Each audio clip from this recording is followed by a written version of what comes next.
Inna thana'a wal hamda liman adumat qadratuhu jalla jalaluh.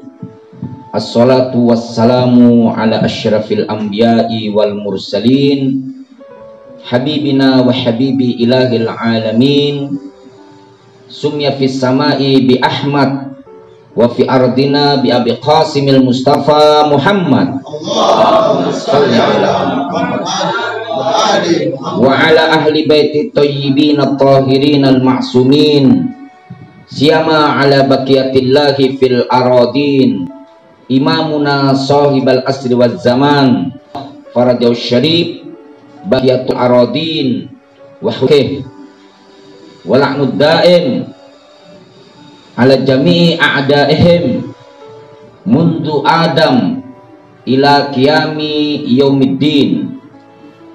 Hujurana wa hujurakum bi musibati Abu Abdillah al-Husain. Allahumma ja'alna minal mutamassikina bi wilayatih wa auladihil ma'sumina ajma'in. Ahyina ala dhalik wa amitna ala dhalika ya karim. Aqul lakum jami'an ayyuhal ikhwah, assalamu alaikum warahmatullahi wabarakatuh. Qala Allah ta'ala fi kitabihil karim wa huwa asdaqul qailin, a'udzu billahi minasy syaithanir rajim, bismillahirrahmanirrahim. Wala tahinu wala tahzanu wa antumul a'launa in kuntum ta'lamun. Sadaqallahul aliyul azim.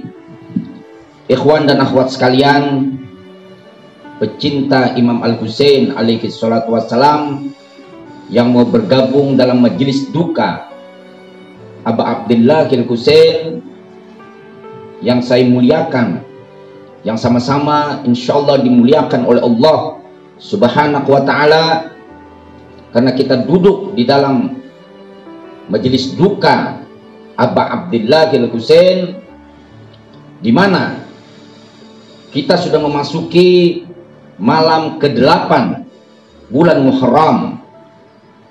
Kita sudah melalui 7 malam mengikuti majelis duka Muharram untuk berduka atas sebuah tragedi yang sangat memilukan.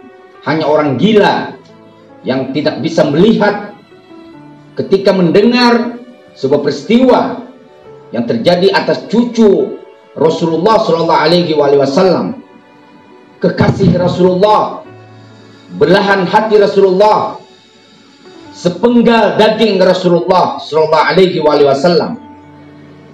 Jiwanya merupakan satu kesatuan yang tak terpisahkan dari Ar-Rasul Sallallahu Alaihi Wasallam.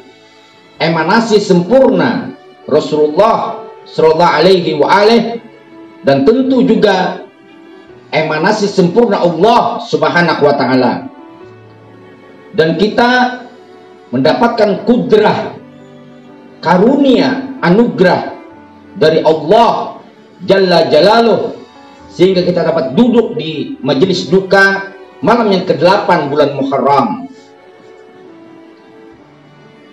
Seseorang yang tidak memiliki keimanan yang kokoh, seseorang yang bukan mukmin, itu tidak akan mungkin bisa untuk duduk di majelis duka Al-Husain. Jangankan duduk atau menyaksikan langsung, mendengar ada sebuah kumpulan orang-orang yang duduk berduka terhadap Imam Al-Husain alaihi salatu wassalam, maka seseorang yang bukan mukmin tersebut akan mengatakan, mencemooh, bahkan tak sedikit mengeluarkan sebuah statement atau kata-kata sesat, bid'ah, kafir, musyrik, karena terlalu mengagung-agungkan Imam Al-Husain alaihi salatu wassalam. Hanya orang yang mukmin, sebagaimana janji Ar-Rasul sallallahu alaihi wasallam, la yuhibbuka ya Ali illal mu'min wala yubghiduka ya Ali ilal munafiq.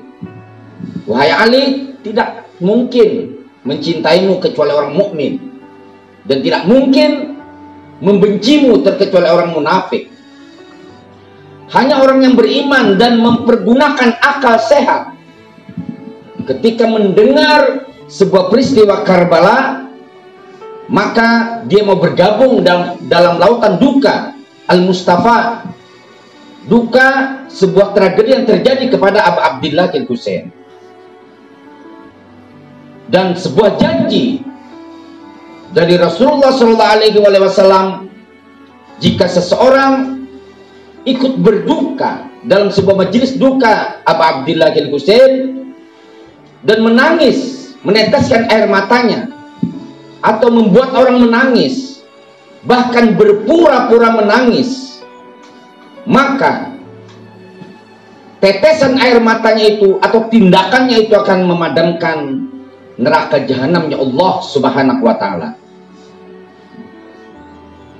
Ikhwani wa akhwati rahimakumullah, malam ini saya akan membahas dua hal. Yang pertama, saya ingin membahas tentang satu tokoh yang merepresentasikan kesetiaan dan kesetiakawanan, ketaatan yang tak bisa untuk dibayar oleh siapapun, yaitu Sayyidina Abu Fadl Abbas. Kemudian yang kedua, saya juga akan menyampaikan bahwa di dalam kehidupan masa Rasulullah SAW sampai dengan Imam Al-Husain alaihi salatu wassalam, ada dua tokoh yang terlibat dalam sebuah peristiwa Karbala, yaitu Umar ibnu Sa'ad dan Al-Hur. Mungkin sebelum saya menyampaikan tentang Sayyidina Abu Fadl Abbas, di mana Sayyidina Abu Fadl Abbas adalah adiknya Imam Husain dari ibu yang lain. Nanti hal ini yang kedua yang saya sampaikan. Yang pertama dulu, kita akan melihat sebuah peta siapa sesungguhnya Umar ibnu Sa'ad. Umar ibnu Sa'ad ketika kecilnya dia sering main bersama Imam Al-Husain alaihi salatu wassalam. Dia bertemu dengan Imam Ali bin Abi Thalib alaihi salatu wassalam. Dia bermain dengan Imam Al-Hasan alaihi salatu wassalam. Melihat hal demikian ini, sebetulnya Umar ibnu Sa'ad adalah merupakan orang yang sangat mengenal tentang Imam Al-Husain alaihi salatu wassalam. Banyak mendengar tentang sabda-sabda suci Imam Ali bin Abi Thalib alaihi salatu wassalam. Ini Umar ibnu Sa'ad. Siapa Umar ibnu Sa'ad ini? Umar ibnu Sa'ad ini adalah Umar ibnu Sa'ad ibnul Waqqas. Sa'ad ibnul Waqqas dalam sejarahnya pun mengkhianati Imam Ali bin Abi Thalib alaihi salam. Nah, Umar ibnu Sa'ad ini sepermainan, bahasa banyaknya sepantar dengan Imam Al-Husain alaihi salatu wassalam. Dia pernah melihat, menyaksikan langsung kemuliaan nubuwah, kemuliaan Ahlul Bait alaihi salatu wassalam. Tetapi di Karbala, perhatikan ayyuhal ikhwan, di Karbala dikarenakan melihat gemilau janji Bani Umayyah, janji Ibnu Ziyad. Umar ibnu Sa'ad ini adalah bawahan Ibnu Ziyad. Ibnu Ziyad ini langsung tangan kanannya Yazid bin Muawiyah laknatullah alaih. Di bawah Ibnu Ziyad ini Umar ibnu Sa'ad. Ternyata dengan kemilau janji, harta dunia, kedudukan, maka selama dia bergaul dengan Imam Al-Husain alaihi salatu wassalam, selama dia melihat sebuah kemuliaan di rumah kenabian Ahlul Bait alaihi salatu wassalam, hal yang demikian itu terkikis habis, dan dia berpaling 360 derajat. Yang tadinya dia mengenal kemuliaan Imam Al-Husain alaihi salatu wassalam, dia bukan tidak mengakui bahwa Imam Al-Husain alaihi salatu wassalam itu benar, tetapi karena ada bibit-bibit kemunafikan di dalam dirinya, maka dunia menyelubungi sebuah kebenaran sehingga dia menerjang syariat, menerjang kemuliaan, menerjang sebuah api neraka. Akhirnya dia bertindak sebagai orang yang penting di dalam sebuah tragedi Karbala, sehingga di dalam ziarah Asyura, salah satu yang sangat berperan penting yang menjadi satu kesatuan yang membunuh Imam Al-Husain alaihi salatu wassalam, yang bertanggung jawab dari sekian ribu atau puluhan ribu itu adalah komandannya Umar ibnu Sa'ad. Sekarang Al-Hur di waktu peristiwa Karbala, awalnya Al-Hur bergabung dengan pasukan Ibnu Ziyad Al-Hur. Tetapi ketika Imam Al-Husain alaihi salatu wassalam berkata, kata-kata beliau ini merupakan satu kasih sayang terhadap umat.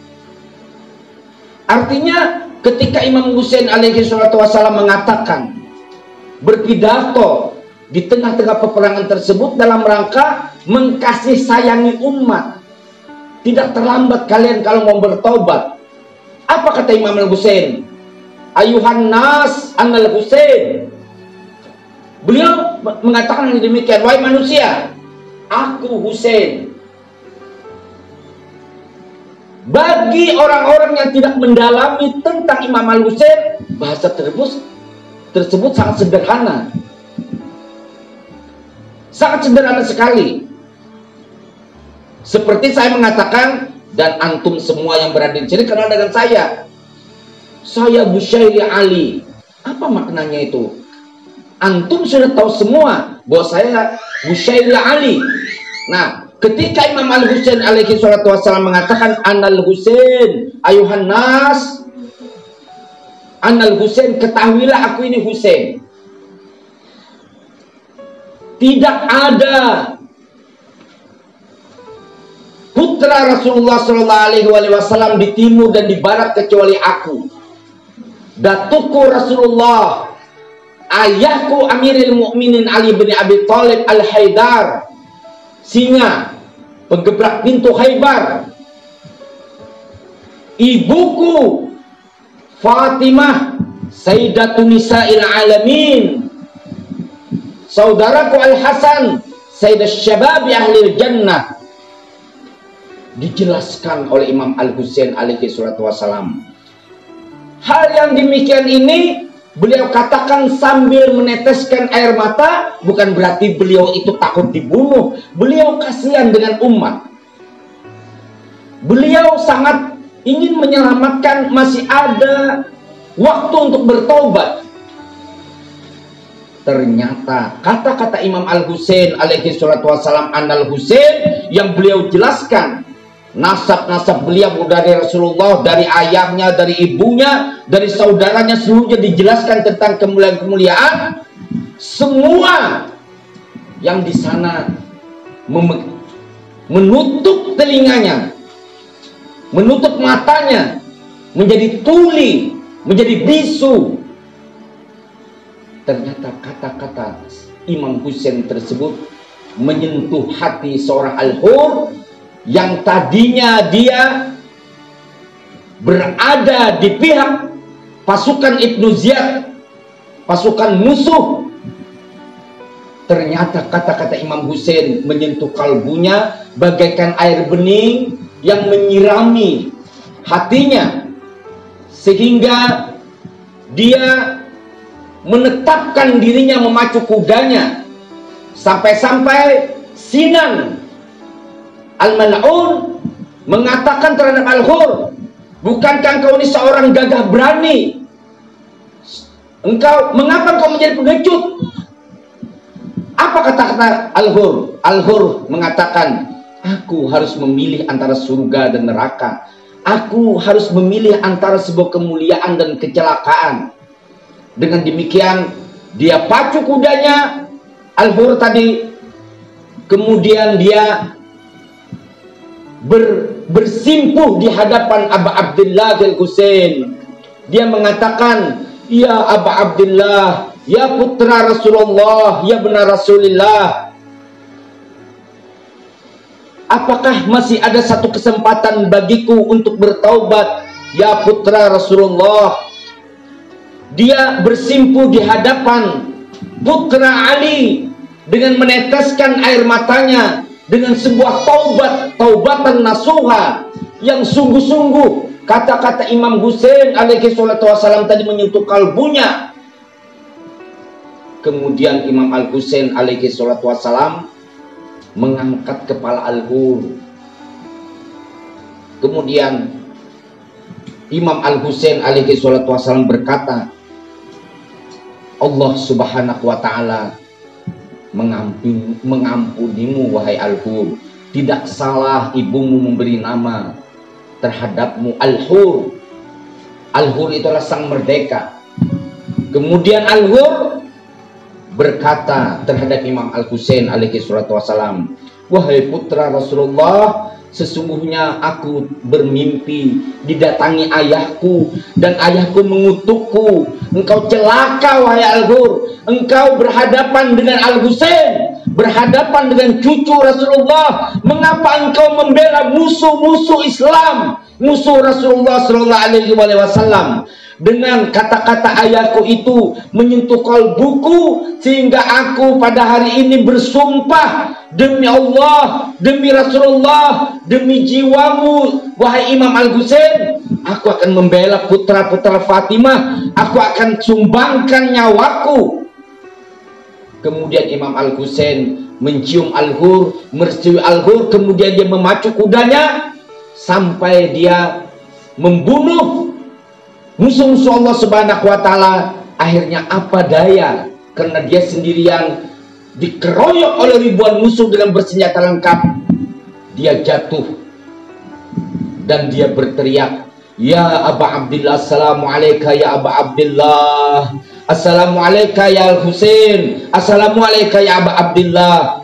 Kemudian Imam Al-Husain alaihi salatu wassalam menerima baiat Al-Hur rahimahullahu ta'ala, dan Al-Hur syahid di Karbala yang tadinya menjadi pasukan musuh. Artinya apa? Hidup ini tidak boleh berspekulasi.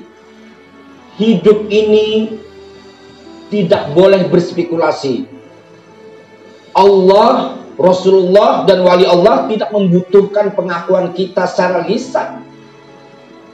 Allah subhanahu wa ta'ala dan Rasulnya serta para imam Ahlul Bait alaihi wassalatu wassalam memerlukan bukti. Ketika kita berbaiat, ketika kita mengatakan bahwa kita ini adalah pengikut Ahlul Bait alaihi wassalatu wassalam. Sementara Ibnu Sa'ad bergaul dengan Imam Husain, dengan Imam Hasan, bertemu dengan Imam Ali. Tetapi Umar Ibnu Sa'ad sebagai orang yang sangat penting, pembunuh dari Imam Al-Husain, Ahlul Bait Al-Husain, pengikut dan sahabat Al-Husain. Demi apa? Demi kekuasaan. Al-Hur yang tadinya dia di pasukan musuh, tetapi karena dengan kata-kata Imam Al-Husain, dia berbalik dan bertaubat di hadapan Imam Al-Husain alaihi salatu wassalam. Itulah hidup. Tidak bisa berspekulasi. Begitu juga kita. Begitu juga kita. Kita dapat membayangkan ketika Imam Mahdi hudur, Imam Mahdi ajalallah farajau syarif hudur dan kita masih hidup. Itu hanya ada dua golongan yang mengikuti Imam Mahdi dan mengikuti musuh-musuh Imam Mahdi ajalallah farajau syarif. Kita ini belum final. Ya, kita semua ini belum final hidup kita. Umar Ibnu Satu kurang apa mengetahui tentang kemuliaan Ahlul Bait alaihi wassalatu wassalam. Kalau kita bahasakan sederhana, walaupun bahasa saya ini bisa dianggap kurang ajar, itu Ibnu Sa'ad dan Imam Husain teman sepermainan. Teman sepermainan. Ternyata dia sebagai aktor, bagian yang tak terpisahkan dari aktor utama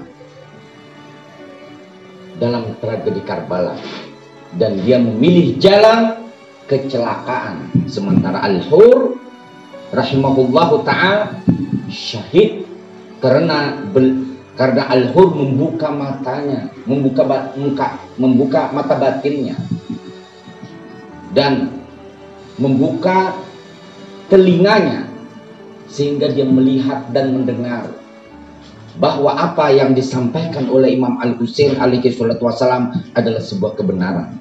Sementara Ibnu Sa'ad, khatamullah ala qulubihim, Allah telah menutup pintu hatinya dikarenakan dia memilih jalan kecelakaan, jalan kesesatan,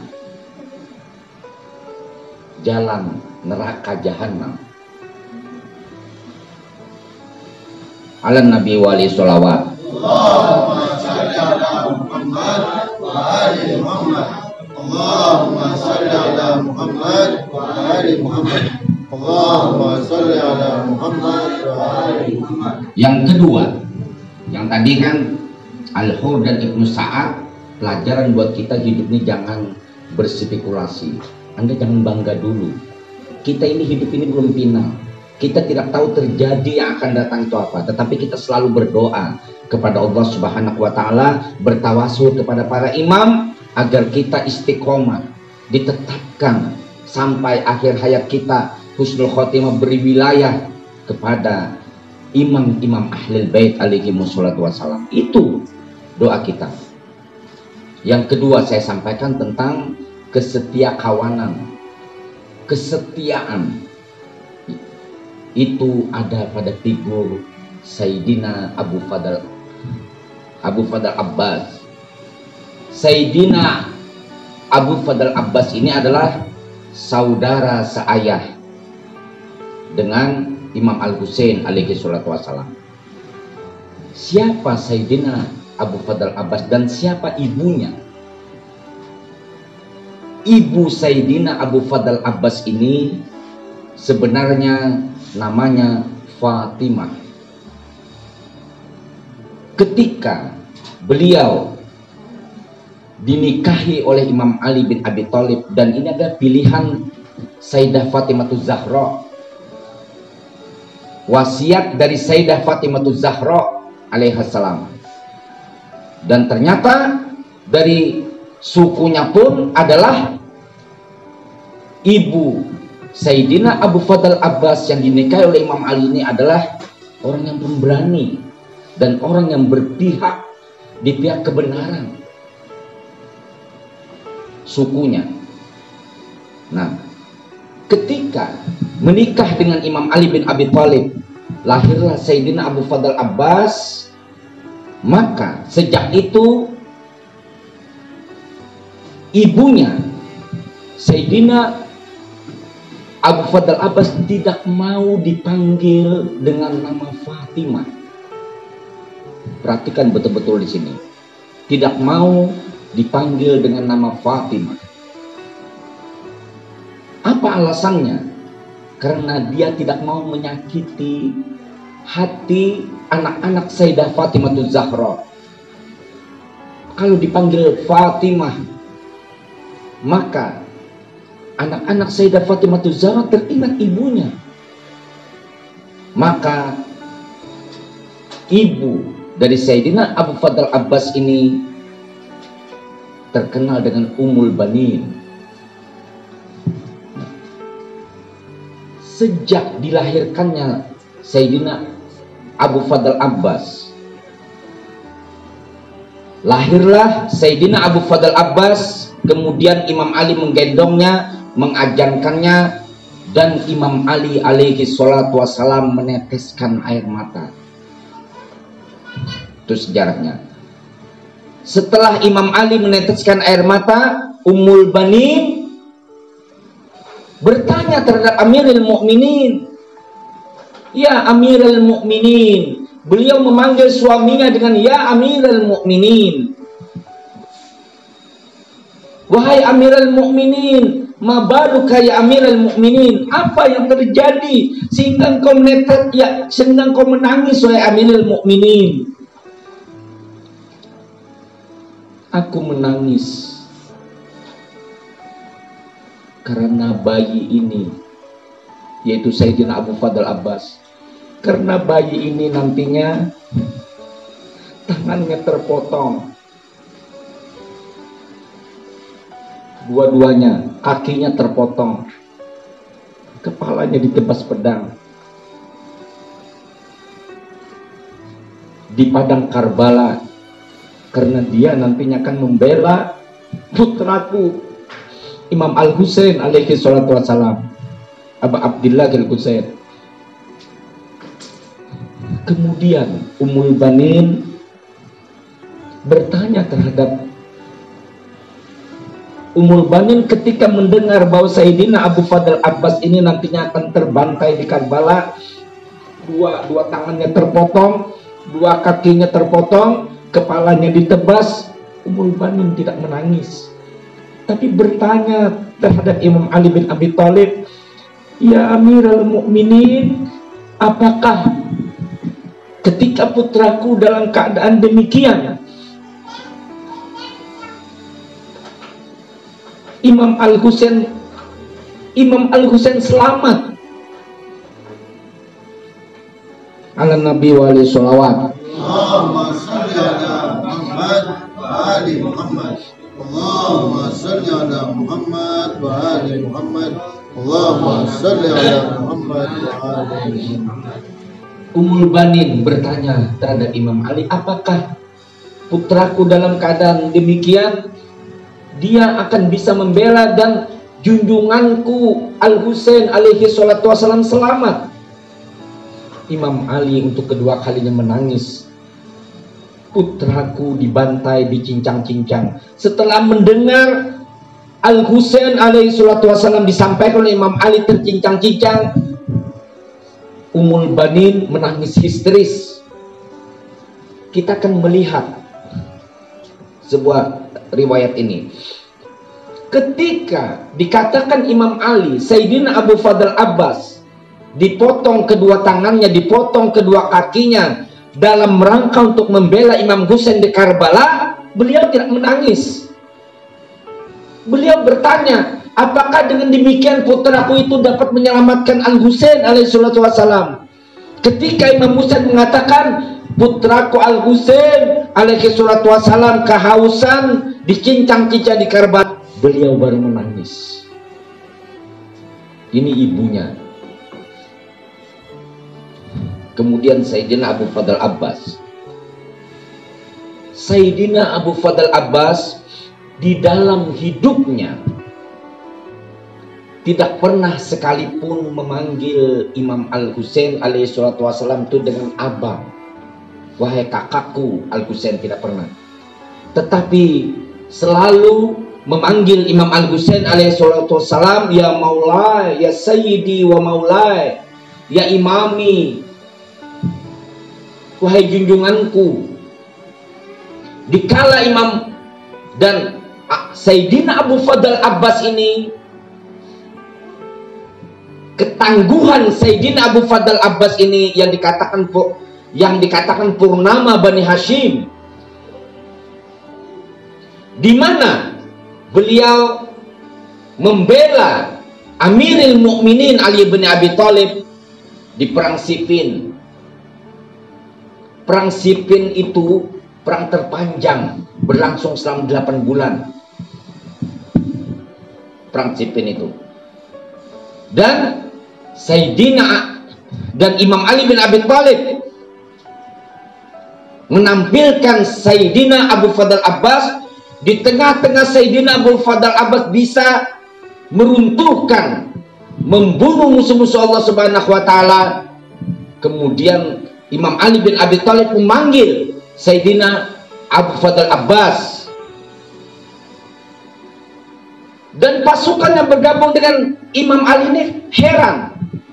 Wahai Amirul Mukminin, bagaimana mungkin engkau memanggil Sayyidina Abu Fadl Abbas untuk berhenti membunuh musuh-musuh Allah Subhanahu wa Ta'ala? Padahal musuh-musuh Allah Subhanahu wa Ta'ala pada waktu itu sudah banyak terbantai. Imam Ali bin Abi Thalib berkata, Sayyidina Abu Fadl Abbas ku persiapkan untuk membela putraku Al-Husain di Karbala. Putraku Sayyidina Abu Fadl Abbas ini sudah aku persiapkan tenaga dan semuanya konsentrasi untuk membela putraku Al-Husain di padang Karbala. Nah, kemudian saya sampaikan, ketika Imam Ali bin Abi Thalib bersama anak-anak beliau dari Sayyidah Fatimah Zahra alaihissalam, Sayyidina Abu Fadl Abbas ini duduk di serambi rumah. Di serambi rumah sampai dipanggil oleh Imam Al-Hasan alaihissalam. Dia tidak berani untuk bergabung dengan antara anak-anak dari Sayyidah Fatimah Zahra alaihissalam, sampai dipanggil oleh Imam Hasan. Sampai ketika Imam Ali bin Abi Thalib alaihissalam syahid di bulan Ramadan yang dibunuh oleh Ibnu Muzam, Sayyidina Abu Fadl Abbas meratapinya di luar. Dia tidak pernah mau mendahului saudara-saudaranya dari anak Sayyidah Fatimah Zahra alaihissalam. Ini adalah Sayyidina Abu Fadl Abbas. Sampai pada sebuah peristiwa Karbala, Sayyidina Abu Fadl Abbas itu ditugaskan oleh Imam Al-Husain alaihi salatu wassalam untuk melindungi wanita-wanita Ahlul Bait alaihi salatu wassalam. Sampai pada puncak peperangan Karbala, di mana Sayyidina Ali Akbar sudah syahid, Sayyidina Qasim anak Imam Al-Hasan sudah syahid, Sayyidina Ahmad, Sayyidina Abdullah itu sudah syahid, Ahlul Bait Ar-Rasul sallallahu alaihi wasallam, keluarga Nabi sallallahu alaihi wasallam sudah syahid. Tinggal Sayyidina Abu Fadl Abbas yang sebagai benteng pertahanan untuk melindungi wanita-wanita Ahlul Bait, ditugaskan oleh Imam Al-Husain alaihi salatu wassalam untuk mengambil air. Karena pada waktu itu sudah berhari-hari Ahlul Bait alaihi salatu wassalam, sampai Sayyidina Ali Al-Asghar yang pada waktu itu berumur sekitar 6 bulan kehausan sampai susu ibunya mengering. Inilah jahatnya Bani Umayyah, di mana dia menutup sungai Furat untuk Imam Al-Husain, Ahlul Bait dan sahabat dan pengikut Imam Al-Husain. Peperangan Karbala tersebut bertahan melawan 30.000 pasukan itu sekitar 4-5 hari. Peperangannya dalam sebuah kondisi yang sangat memprihatinkan. Kehausan dicekik. Orang lebih memilih kelaparan daripada kehausan. Kalau kehausan, energi itu habis. Imam Al-Husain alaihi salatu wassalam memerintahkan kepada Sayyidina Abu Fadl Abbas untuk mengambil air demi mempersembahkan kepada wanita-wanita Ahlul Bait alaihi salatu wassalam. Dengan sigap Sayyidina Abu Fadl Abbas menerobos musuh demi mengambil air. Ratusan musuh diterobos oleh Sayyidina Abu Fadl Abbas, sehingga singkat cerita Sayyidina Abu Fadl Abbas berhasil mendekati Sungai Furat dan mengambil air. Dan ketika mendekati Sungai Furat tersebut, beliau mengambil air dengan tangan, kedua belah tangannya begini. Hampir saja Sayyidina Abu Fadl Abbas itu, karena Sayyidina Abu Fadl Abbas juga kehausan, tercekik ingin meminum air tersebut. Kemudian beliau teringat bagaimana imamnya kehausan, bagaimana wanita-wanita Ahlul Bait alaihi wassalatu wassalam, padahal sudah di tangan beliau air itu, tinggal sedikit lagi ingin diminum oleh beliau. Beliau menguraikan kembali air tersebut dan mengatakan tidak layak bagiku untuk meminum air ini sementara imamku itu kehausan. Akhirnya beliau tidak meminum padahal sudah di muka Sungai Furat. Dan beliau berhasil mengambil air di Kirbah. Kemudian musuh-musuh yang biadab memanah beliau dari arah belakang dan memotong tangan kanannya. Kemudian air tersebut diambil dipegang oleh Sayyidina Abu Fadl Abbas dengan tangan kanannya, dengan tangan kirinya. Kemudian tangan kirinya dipotong oleh musuh dan air tersebut digigit oleh Sayyidina Abu Fadl Abbas. Kemudian kakinya dua-duanya ini dipotong. Kemudian orang durhaka dan biadab menebas kepala Sayyidina Abu Fadl Abbas. Akhirnya Kirbah tersebut itu hancur terhambur dan Sayyidina Abu Fadl Abbas itu merintih menangis sampai Syimir laknatullah alaih berkata, "Ya, wahai anak Abu Turab, jika sekiranya aku menguasai seluruh air di muka bumi ini, aku tidak akan memberikan setetes air pun kepadamu, wahai anak Abu Turab. Silahkan kau minta terhadap ayahmu."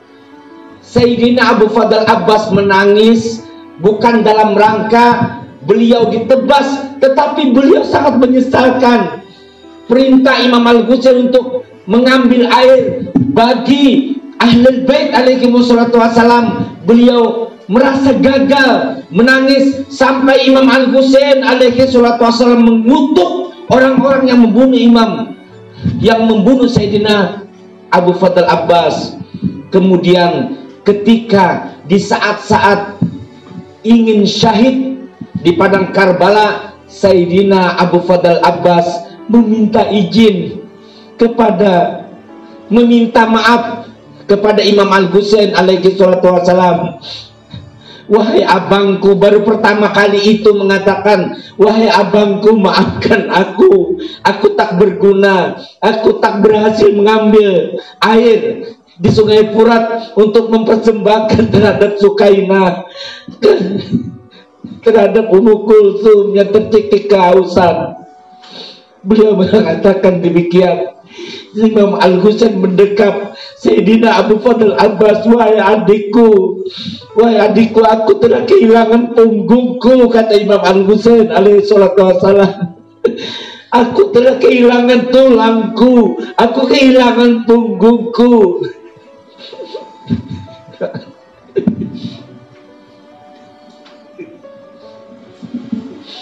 Baru pertama kali itu Sayyidina Abu Fadl Abbas memanggil Imam Husain dengan abang.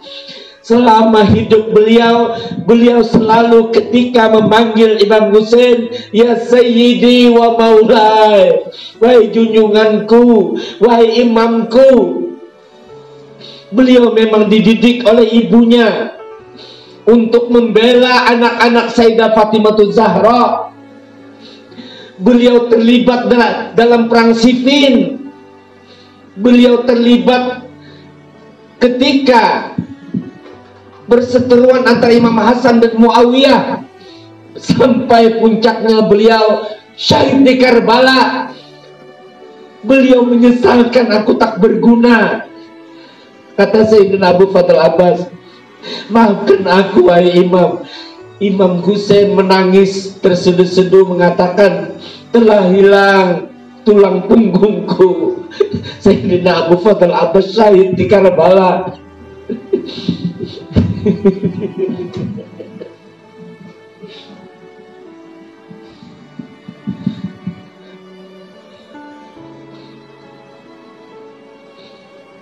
Jadi begitulah sebuah tragedi yang terjadi. Sekalipun kita tidak bisa mengembalikan waktu, tetapi tragedi Karbala sebuah tragedi yang hanya bisa dipahami oleh orang yang berakal, yang hanya bisa dipahami oleh orang-orang yang beriman.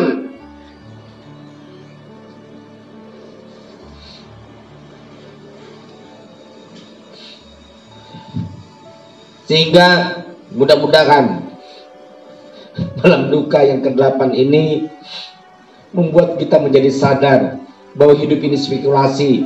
Hidup kita ini belum final. Yang final itu nantinya akhir hayat kita. Ketika maut menjemput, kita dalam keadaan bagaimana? Su'ul khotimah atau husnul khotimah? Kita dalam keadaan bagaimana? Apakah kita konsisten istiqomah berwilayah terhadap Ahlul Bait alaihi wassalatu wassalam? Dan untuk menyirami jiwa kita, maka kita harus dekat dengan figur-figur Ahlul Bait, menjadikan mereka semua itu sebagai wasilah bagi kita.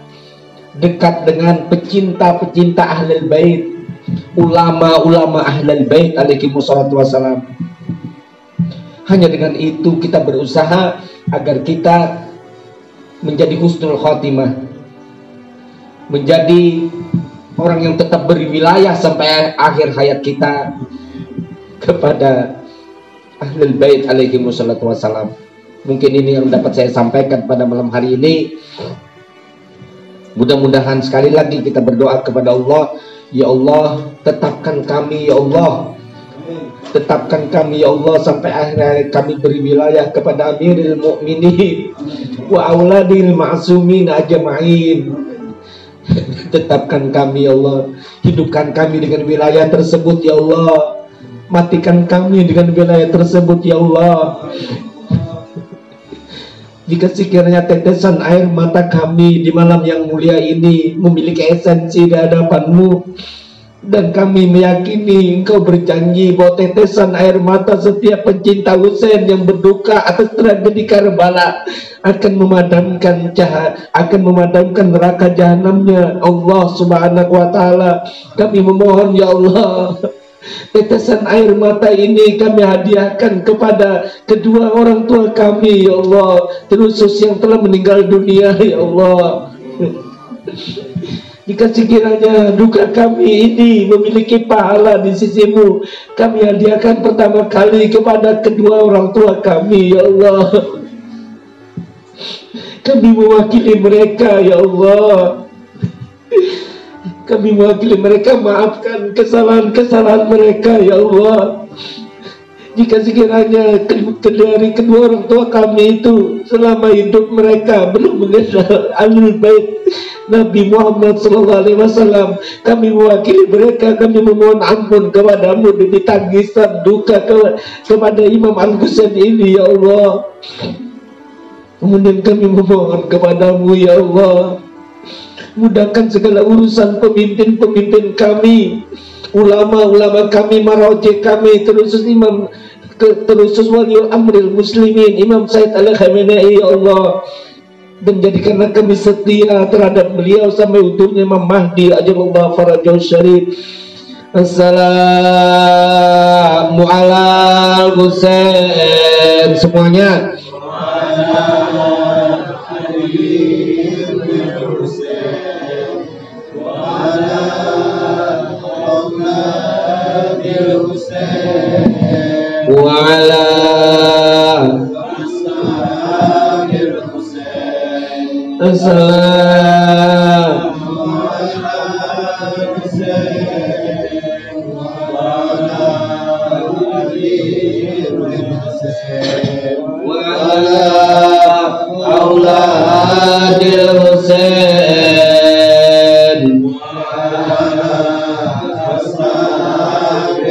Sekali lagi, assalamu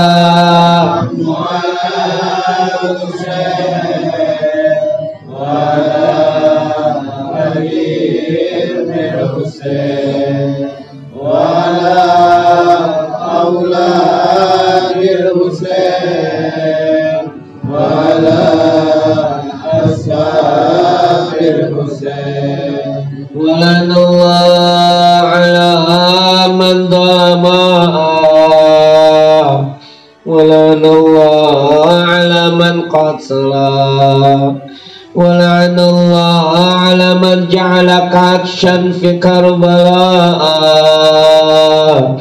ولعن الله شمرا ولعن الله يزيد بن معاوية ولعن الله أبا سفيان ولعن الله مروان ولعن الله عليهم جميعا أعظم الله أجورنا وأجوركم بمصيبة أبا عبد الله الحسين اللهم اجعلنا من المتمسكين ببيعة الحسين وأولاده المعصومين أجمعين أحيينا على ذلك وأمتنا على ذلك الكريم. العفو منكم. Assalamualaikum warahmatullahi wabarakatuh.